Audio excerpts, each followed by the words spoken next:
Hello மக்களே! இன்றைக்கி நம்ம சேனலில் என்ன ரெசிபி பார்க்க போகிறோம்னா, கருவேப்பிலை சாதம் எப்படி செய்ய பார்க்க போகிறோம். அதுக்கு முன்னாடி மறக்காமல் நம்ம சேனலை சப்ஸ்கிரைப் பண்ணி வச்சுக்கோங்க.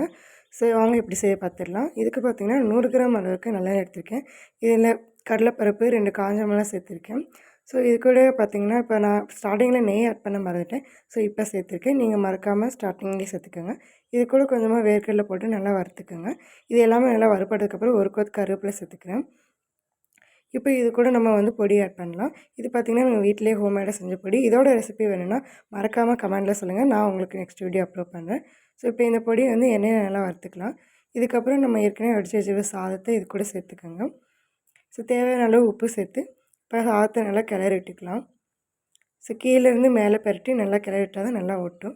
ஸோ கண்டிப்பாக மறக்காமல் நீங்களும் இது மாதிரி ட்ரை பண்ணி பாருங்கள். உங்கள் வீட்டில் கருவேப்பிலை சாதமே சாப்பிடாதவங்க கூட ரசித்து ருசித்து சாப்பிடுவாங்க.